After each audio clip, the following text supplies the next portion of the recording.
ነቢዩ ዓለይሂ ሰላቱ ወሰላም መካ ተወለዱና ልቅናዋን አጎኗት። ፈወሊደ ፊ መካ ፈአስበሐት ሙከረማ። ወደ መዲናም ተሰደዱና አበራች። ወሃጀረ ኢለል መዲና ፈአስበሐት ሙነወራ። ወደ ልቦናችን ገባና ልቦናችንም ጸዳ። መልእክተኛው ዓለይሂ ሰላቱ ወሰላም የተሰጣቸውን ተልእኮ ለማስከተል መካ ምቹ ሜዳ አልነበረችም። ወደ መዲና መሰደድ ግድ ሆነ። ቤተሰብ ዘመድ ቀየን ጥሎ መሰደድ ፈታኝ ስደት ነበር። ወደ መካም ዙረው አንቺ መካ ወይ እኔ ዘንድ አላህ ዘንድ የተወደድሽ ከተማ ነሽ፣ ባያስወጡ ይኑሩ አልወጣም ብለው በዝነት ተለዩዋል። መዲና መግባታቸውን የየትሪብ ሰዎች ይጠብቁ ነበር። ጠዋት ይወጣሉ፣ ፀሐይዋ ከፍ እስክትል። ፀሐዩ ሲበረታ ወደ ቤት ይመለሳሉ። በአንድ የተከበረ ቀን፣ በአንድ የተላቀ ቀን ነቢዩ ዓለይሂ ሰላቱ ወሰላም ከባልደረባቸው አቡበክር ጋር ሆነው ወደ መዲና ብቅ አሉ። መዲና ዳግም አበራች። ጠለዐ አልበድሩ ዓለይና ሚን ሰኒያት አልወዳዕ። ነቢዩም መዲና ሲገቡ ሁሉም የአንሷር ጎሳ፣ ሁሉም የመዲና ነዋሪ እሳቸውን በማስተናገድ የሚገኘውን ልቅና ለማግኘት ሁሉ ጓጉቷል። ግመላቸው እየሄደች ነው። አንዱ የተከበረ የአንሷር ቤተሰብ ይመጣና የአላህ መልእክተኛ እኛ ዘንድ ጥሩ ጥበቃ አለ፣ ጥሩ ዝግጅት አለ፣ ጥሩ እንክብካቤ አለ፣ እናስተናግድ ይላቸዋል። እሳቸውም መልሳቸው አንድ ነው። ደዑሃ ፈኢነሃ መእሙራ። ግመሏን ተዋት፣ አላህ ያዘዘበት ቦታ ነው የምትበርከው ይላል። ሌሎች ይመጣሉ። ያ ረሱለላህ ኢለል ዑዳ ኢለል ዓታድ፣ እባክህን ወደ ተከበረ ጥበቃ እኛ ቤት ና ይሏቸዋል። ነቢዩም መልሳቸው አንድ ነው። ተዋት፣ እሷ ታዛለችና። በዚህ መሃል አንድ ስትራቴጂክ የሆነ ወጣት፣ ሃያዎቹ መጨረሻ ላይ የሚገኝ ወጣት ይሄን የህዝብ ጥያቄ የሚያሸንፍበትን ሐሳብ ቀየሰ። የመልእክተኛውን ዓለይሂ ሰላቱ ወሰላም ጓዛቸውን ሻንጣቸውን ሰበሰበና ቤቱ ወስዶ አስቀመጠ። ነቢዩም ዓለይሂ ሰላቱ ወሰላም ግመላቸው ስትበርክ ጓዛቸውን ሊያዩ ሲመለሱ ሻንጣቸው የለም፣ ዕቃቸው። ሻንጣዬ ዕቃዬሳሉ ሲሉ አቡ አዩብ አልአንሳሪ ረዲየላሁ ተዓላ አንሁ የወጣት የአላህ መልእክተኛ እኔ ጋር አድርጌዋለሁ። ነቢዩም ዓለይሂ ሰላቱ ወሰላም የህዝብን የተለያየ ጥያቄ የሚፈቱበት መንገድ አገኙ። አረጅሉ መዓ ረሕሊህ፣ እንግዲያውማ ሰው የሚያርፈው ጓዙ ካለበት ቤት ነው አሉ። አቡ አዩብ አልአንሳሪ አላህ ውስጡን ጉጉቱን ስላወቀ ዕጣውን ሰጠ። ነቢዩም ወደ እሱ ቤት አቀኑ። የመዲና ሰው ሁሉ በሱ ቀና። እሳቸውን የማስተናገድን ልቅና አላህ ወፈቀው። ከአቡ አዩብ አልአንሳሪ ቤት ነቢዩ ዓለይሂ ሰላቱ ወሰላም 1 ወር ሙሉ ተቀምጠዋል። ያን ቤት ጅብሪል ተመላልሶበታል። ያን ቤት መላእካን አጅበውታል። ያ ቤት የአላህ ጥበቃና እንክብካቤ ተደርጎበታል። አቡ አዩብ ቤቱ ፎቅ ነው። ነቢዩ ገቡ ከቤቱ ሰለላሁ ዐለይሂ ወሰለም። የአላህ መልእክተኛ አላቸው፣ እርስዎ ታች ሆነው እኔ ላይ መሆን አልችልምና ፎቅ ላይ ይውጡ አላቸው። ነቢዩም ዓለይሂ ሰላቱ ወሰላም ስብዕናቸው የረቀቀ አስተዋይ አዛኝ አይደሉ? አንተ አቡ አዩብ እኔ ብዙ ሰው ቢጎበኘኝ ሰው ነኝ፣ ብዙ ጉዳይ አለብኝ። መዲና እንደ አዲስ ሊያቀኑ ነው፣ ህዝቡን ሊያንጹ ነው፣ ወንድማማች አድርገው ሊያደራጁ ነው። ብዙ ጉዞ አለብኝ። ሰው ስለሚጎበኘኝ እያለፉ ወደ ፎቅ ሲወጡ አንተና ቤተሰብ አዛ ትሆናለህ፣ ታች ነው መሆናሉ። ተገዶ ላይ ወጣ። ቀናቶች ሄዱ። አንዴ ታዲያ በሌሊት ተነስቶ ሲራመድ ከበደው። አሁን ምራመደው ምናልባት ነቢዩ ከታች ተኝተው እኔ ከላይ ነኝ፣ ይሄም አይደገምም ማለት ታች ወረደ። የአላህ መልእክተኛ አላቸው፣ ፈወላህ ለአስኩኑ በይተን አንተ ፊሃ ተሕት ወአና ዐለይከ ፈውቅ አላቸው። እርስዎ ታች እያሉ እኔ ከላይ መሆን አልችልም፣ አፉ በሉኝ አላቸው። ነቢዩም ዓለይሂ ሰላቱ ወሰላም ጽናቱን ቁርጠኝነቱን ሲያዩ ፈቃደኛ ሆኑት። አብረው ተቀመጡ። የመጣውን ምግብ ያካፍሉት ነበር። እሱም ሰርቶ እሳቸው ሳይበሉ አይቀምስም ነበር። ምግብ ይልክላቸዋል። የአላህ መልእክተኛ ከምግቡ ቀምሰው ወዳቸው ሳይሞላ ነው የሚመልሱ። አመጋገባቸው ይሄን። እኛ ህዝቦች ነን፣ ሳይርበን አንበላም፣ ስንበላ ሳንጠግብ እናቆማለን ነው የነቢዩ አለይሂ ሰላቱ ሰላም የህይወት መርህ። ነካክተው የመለሱትን ምግብ ሚስቱና አቡ አዩብ እጃቸው ያረፈበትን ቦታ ፈልገው በረካቸውን ለማግኘት እሱን ይመገቡ ነበር። በእርግጥም ልግናን ተጎናጸፉ። እሳቸውም በማስተናገድ ክብርን አገኘ። በመዲና ጎዳናዎች ላይ ሲሄድ እኔ እኮ ነብዩ ቤቱ ያረፉለት ሰው ነኝ ይል ነበር አቡ አዩብ። ከዓመታት በኋላ ነብዩም አልፈው ሰለላሁ ዐለይሂ ወሰለም ወደ ጌታቸው እንኳን ተሻግረው ሰሃቦቹ ይሄን ልቅና አረሱለት። አንዴ ኢብኑ አባስ በስራ የምትባለው የኢራቅ ከተማን መሪ ያሉ አቡ አዩብ ገባ፣ አገኙት። ኢብኑ አባስ አስተናገዱት። በነብዩ ላይ ያረከውን ውለታን መግፈል አለብኝ አሉ። ለመሆኑ እዳ ስንት አለብህ? 20,000 ድርሃም አለው። 40,000 ሰጡት። 20 የሚሆኑ ባሮች የሚሸጣቸው የሚያስተናግዱት ሰጡት። ነብዩም ቤቱን አስለቅቆ አሳርፏቸው ነፃ ቤት አስለቅቀው ሰጡት። ኢብኑ አባስ ረዲየላሁ ተዓላ አቡ አዩብ ከነብዩ ሰለላሁ ዐለይሂ ወሰለም ጋር ማይጠፋ በሁሉም ዘመቻቸው የሚገኝ ከጎናቸው ማይርቅ የነብዩ ወዳጅ ነበር። ሐታ አላህ ቁርአን ላይ ድርጊቱን አዳንቆ ጸግቦለታል። ክስተቱን ታውቁታላችሁ። እዚህ ቦታ ላይ በኹጥባ አንስተነዋል። የነብዩ አለይሂ ሰላቱ ሰላም ባለቤት እናታችን አይሻን ሙናፊቆቹ ስሟን ለማጥፋት ዘመቱ። ሶፍዋን ጋር ዚና ሰርታለች ብለው አሰሩባት። ክስተቱ ከባድ ነበር። አውስተነዋል በስፋት። አላህ ሱረቱ ኑር ላይ የብርሃን ምዕራፍ በሚለው ውስጥ ያ ማህበረሰብ የሚያስፈልገውን ብርሃን ሲናገር ይሄን አተታ ዘግቦታል። ያኔ ሙናፊቆቹ ይሄን ወሬ ያቀባበሉት የእሳቸውን ዳዕዋ ለማጠልሸት፣ ስብዕናቸውን ለማርከስ። ይሄ ወሬ አቡ አዩብ ጋር ደረሰ፣ ሚስታቸው ኡሙ አዩብ ጋር። ሁለቱ ቁጭ አሉና ወሬ አወሩ። አንተ አቡ አዩብ አለችው፣ ሶፍዋን ላይ የተወራውን አይሻ ላይ ሰምተሃል? አዎን አላት። አንተ በሶፍዋን ቦታ ብትሆን የተባለውን ነገር ታረገዋለህ እንዴ አለች። በጭራሽ፣ እንዴት ይህ ይታሰባል አላት። ሚስቱም ምን አለች? ቃለት ፈሶፍዋኑ ኸይሩ ሚንክ፣ ሶፍዋንማ ካንተ የተሻለ ነው አለች። እሱም መለሰላት፣ አንቺ ኡሙ አዩብ አንቺ በአኢሻ ቦታ ብትሆኝ የተባለውን ታደርጊያለሽ አላት። በጭራሽ አለች። እንግዳማ ፈአኢሸቱ ኸይሩ ሚንክ፣ አኢሻ እኮ ካንቺ ትበልጣለች አለ። ይሄን ንግግራቸውን አላህ አዳነቀው፣ ቁርአን ውስጥ ዘገበው። ለውላ ኢዝ ሰሚዕቱሙ፣ ወሬውን በሰማችሁ ጊዜ ظن المؤمنون والمؤمنات بأنفسهم خيرا፣ ወሬውን ሲሰሙ አንዱ በአንዱ ላይ እንዴት መልካምን አልጠረጠረም እንደነ አቡ አዩብና እንደነ ኡም አዩብ። وقالوا هذا إفك مبين፣ ግልጽ የሆነ ቅጥፈት ነው እንዴት አላላችሁ ማለት። ይሄን ፈተና ያለፉ በቁርአን የተወደሰ ቤተሰብ አቡ አዩብ አልአንሳሪ፣ አላህ ጀነት ከነሱ ጋር ይሰብስብ።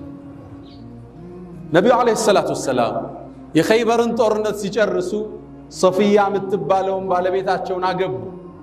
የጫጉላቸው ምሽት ላይ አንድ ምሽት በጧት በሌሊት ሲወጡ የኮቴ ድምጽ ሰምተው ነው። አንድ ሰው ሰይፉን መዞ ይጠብቃቸዋል። ሲያዩት አቡ አዩብ፣ ያ አቡ አዩብ ምን አቆመህ አሉት። ያ አላህ መልእክተኛ ገና ከጦርነት ነው የወጣ ነው፣ መጥፎ ነገር እንዳይገጥሞት ልጠብቅ ብዬ ነው ሙሉ ሌሊት አላቸው። ነብዩም በጉጉቱ ተገረሙ፣ በፍቅሩ ተደነቁ። አንዲትን ዱዓ አደረጉለት። እስካሁን ድረስ ዱዓዋን ያዘረዝራታል።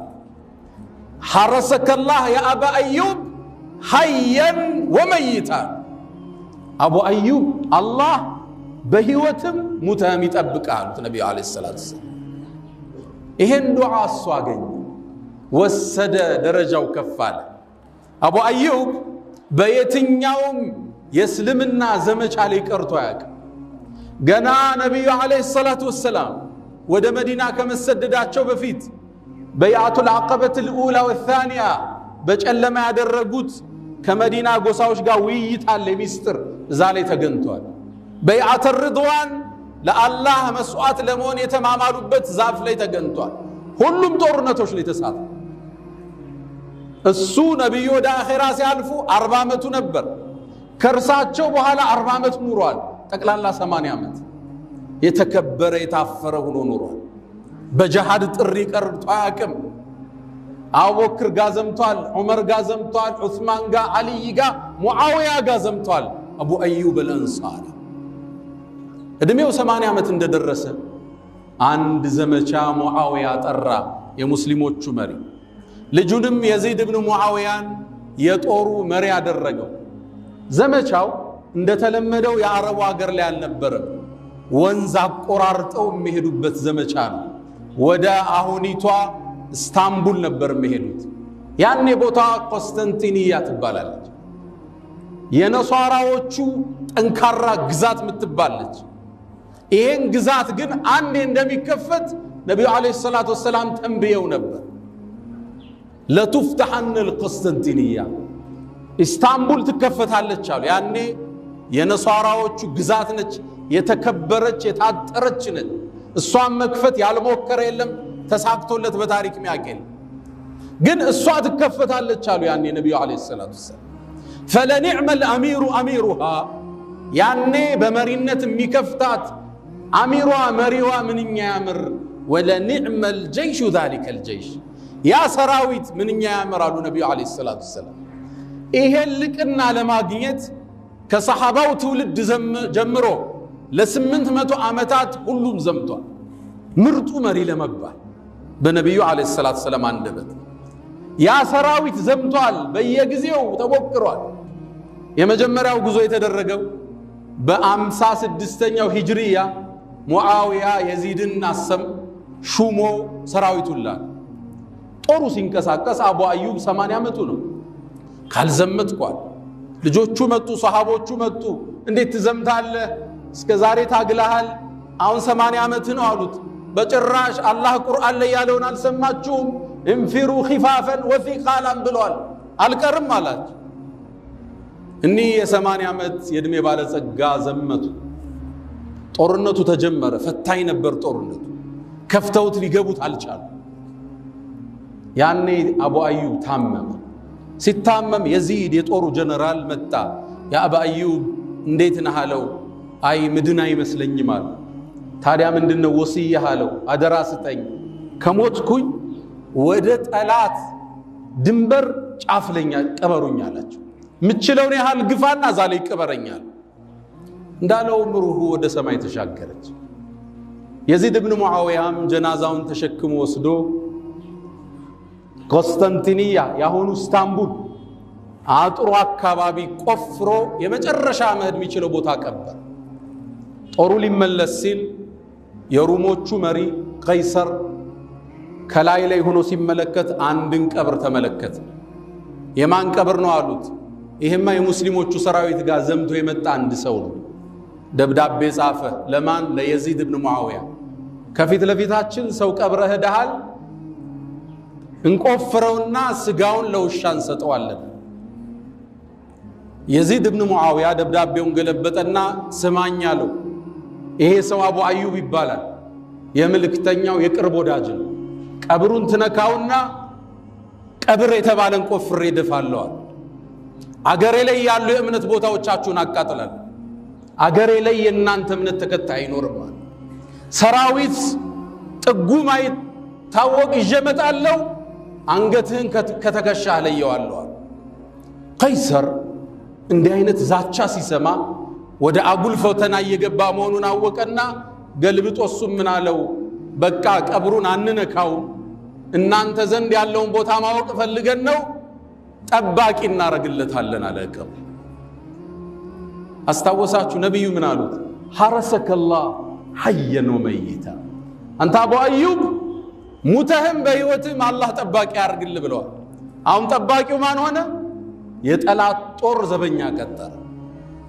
ከዛን ጊዜ ጀምሮ 800 ዓመት ሩሞቹ ነበር የአቡ አዩብን ቀብር የሚጠብቁት እንዳይነካ።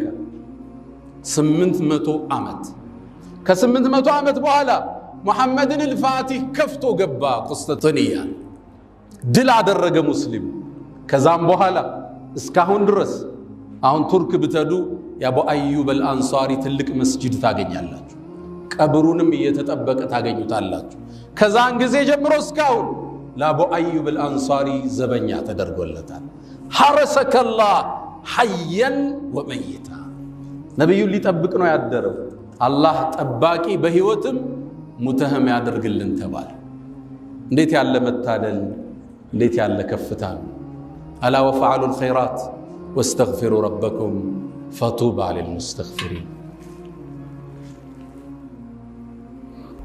الحمد لله على احسانه والشكر على تفضله وامتنانه ولا اله الا الله تعظيما لشانه وصلى الله وسلم وبارك على رسوله واخوانه اما بعد ود مؤمنان يزان تلاق صحابه جبد قدل تملكتنال ابو ايوب الانصاري نبينا عليه الصلاه والسلام ያስተናገደ የማስተናገድን ልቅና ያገኘ አቡ አዩብ አላህ ከሱ ጋር በጀነት ይሰብስባል ከአቡ አዩብ አልአንሳሪ ታሪክ ሁለት ሶስት ነጥቦች እናውጣለን የመጀመሪያው ለኔም ለናንተም ጥያቄ ያቀርባለሁ ነብዩ አለይሂ ሰላቱ ወሰለም እኔ ቤት እናንተ ቤት እንግዳ ሆነው የመምጣትን እድል ብናገኝ ቤታችሁን ትኮሩበታላችሁ ዛሬ ነብዩ አለይሂ ሰላቱ ወሰለም እንግዳ ቢሆኑ ቤትህ እንዴት ነው የሙስሊም ቤት ጽዱና ንጹህ ነው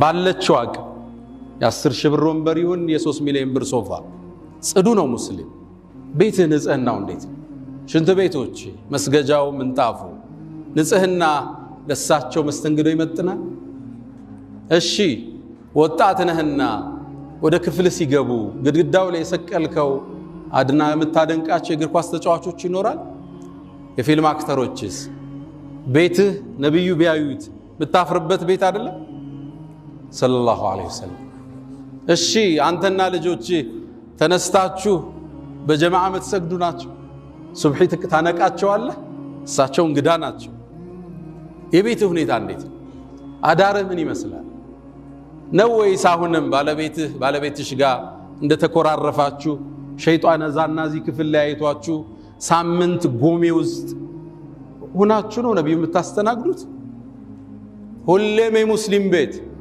ነብዩና አለይሂ ሰላቱ ወሰለም ያስተናገደ ያህል በዛ ቁመና ላይ ይገኛል ቤቱ ጽዱ ነው ቤቱ በኢማን የደመቀ ነው ቁርአን የተከፈተበት ነው ልጆቹ ጋር ፍቅር ነው ባለቤቱ ጋር ስተት ይኖራል ያልፋታል ይስታል ትዘለዋለች ዱንያ በመተላለፍ ብትኖራት ምድር ነው ምሉእነት ላይኛው ዓለም ብቻ ነው ያለው ቤትህን ቢያዩት ነብዩ አለይሂ ሰላቱ ወሰለም እንግዳ ሆነው ቢመጡ ይመጥናል ቤትህ እሺ ድንገት ከጎን ያለው ሞባይል ተቀብለው ጋለሪውን ገፍቶ ቢያዩት ደስተኛ ነው እዛ ውስጥ ያሉ ፎቶዎች ያስደስተዋል ድንገትም ደሞ ቲክቶክን ቢነኩት አንተና ቲክቶክ እንዴት ናችሁ ኢንስታግራምስ ምን ይመስላል ዋትስአፕ ላይ የተለዋወጥካቸው መልእክቶች እንዴት ናቸው ደስተኛ ነህ ነው ዛሬ ይዘነው ምን ወጣው መልእክት አንዱ ነብዩ አለይሂ ሰላቱ ወሰለም ቤቴ እንደ አቡ አዩብ አልአንሳሪ እንግዳ ቢሆኑ ለሳቸው ለማስተናገድ ሚመጥን በኢማን የደመቀ ቤት ነው ወይ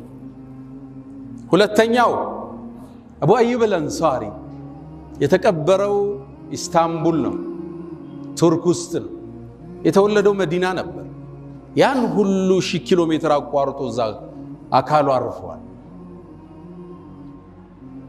አብደላህ ኢብኑ ረዋሃን ጆርዳን ላይ ታገኘዋል ከፈሎቹን ሰሃባዎችን ነጃሺ ጥግ ታገኛቸዋል እኛው ሐበሻ ላይ ያንተ ቀብር የት ጋር ነው ያለው የት ነው የሚሆነው በየትኛው የእስልምና መስመር ስትጓዝ ነው አጀልህ የሚገናኝ ሁላችንም በየትኛው የእስልምና መስመር ነን ጥያቄ ይፈልጋል ሶስተኛው ነብዩ አለይሂ ሰላቱ ወሰለም አንተ አቡ አዩብ እኔ እንደጠበከኝ በህይወትም ሙተም አላህ ይጠብቃሉት ነብዩን እየጠበቀ ነበር እኛስ የሱናቸው ጠበቃን የሸሪዓቸው ጠበቃን ሱናቸው እንዳይደፈር እስልምና በእኛ በኩል እንዳይጠቃ ዘብነን ወይስ እስልምና ምናስጠቃ አታላይ አጨበርባሪ ነጋዴ መገለጫችን ይሄ ነው ድሮ በደግኖቹ አያቶቻችን ዘመን በአባቶቻችን ዘመን ሙስሊም እንኳን የሚለውን ስም አያውቁም ነበር ነሷሮች እስላም ነው የሚሉ እስላም ከዋሸ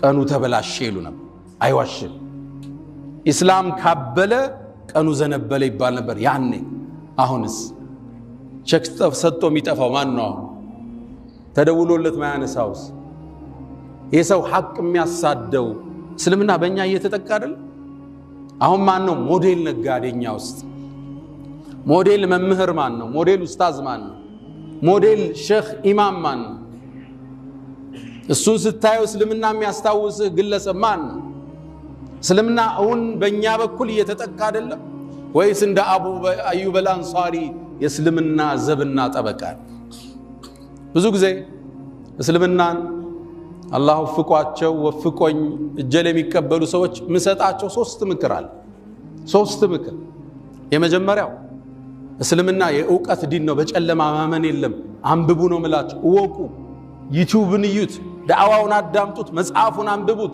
በኢቅራ በአንብብ የተወጠነ ዲን ያለ ወዕለም ተብሎ ነው የታወጀው እስልምና ውስጥ በጨለማ ማመን የለም አንብቡ ነው ምላችሁ ሁለተኛ ምክሬ ጥላችሁ ትምትመጡት ቤተሰብ ስራ ማህበረሰብ ጓደኛ ስላለ ችግር ይገጥማቸዋል ሶብርን ስንቃቸው አድርጉ ነው ምላችሁ እኔ ብዙ ሰዎች አቃል በትላልቅ ሐላፊነት ላይ ያሉ እስልምና የሚያምኑበት መግለጥ ማይፈልጉ ካለበት ቦታ ይነሳል ማህበረሰቡ ያገለዋል ትዳሩ ይበተናል ስራዬን አጣለው ሚል ስጋታል ባሉበት አላህ ይጠብቃቸው ይሄን ጥለሽ ለመምጣት ከወሰንሽ ሶብር ይፈልጋል ነው ማለት ሶስተኛው የዛሬ ኹጥባ መልእክቴ ሙስሊሙና እስልምናን አንዳርጋቸው አትዩ ነው ማለት እስልምና የተሟላ ዲን ሙስሊሙ ግን ከፈሎን ሊተገብር ይችላል ከፈሎን ሊያጎል ይችላል ነገ ያሰለመ ሰው ራሱ ሊበድል ይችላል እስልምና አይደለም የበደለ ጓደኛ ነው ነው ማለት እስላም ምሉ ውብ ዲን ከእስልምና ላይ ግን አዘጋገናችን ይለያያል ومنهم مقتصد ومنهم ظالم لنفسه ومنهم سابق بالخيرات بخير የተስፈነጠሩ አሉ ጥጋቸው ማይደርስ ማከለኞች አሉ እንደኛ ደግሞ ነፍሱን ይበደላል ነፍሱን የበደለው ሲያገኝና ብር ሰጠው ሊወስድ ይችላል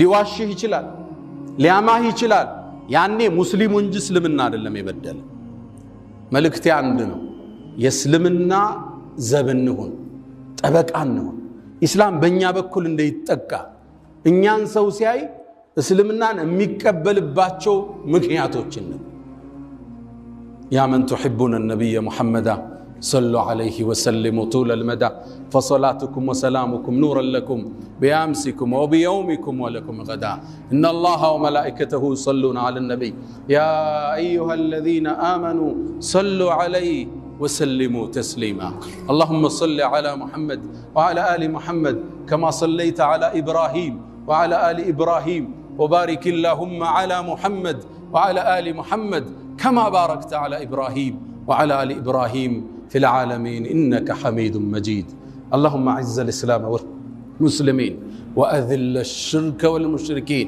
ودمر اللهم أعداءك أعداء الدين اللهم انصر أهل الغزة الغزة اللهم انصر مستضعفين في كل مكان اللهم لا تدع لنا في مقامنا هذا ذنبا إلا غفرته ولا هما إلا فرجته ولا دينا إلا قضيته ولا حاجة من حوائج الدنيا والآخرة إلا قضيتها يا أرحم الراحمين اللهم إنا نعوذ بك من زوال نعمتك وتحول عافيتك وفجاءة نقمتك وجميع سخطك يا أرحم الراحمين ربنا هب لنا من أزواجنا وذرياتنا قرة أعين وجعلنا للمتقين إماما اللهم ربنا آتنا في الدنيا حسنة وفي الآخرة حسنة وقنا عذاب النار ألا فأقم الصلاة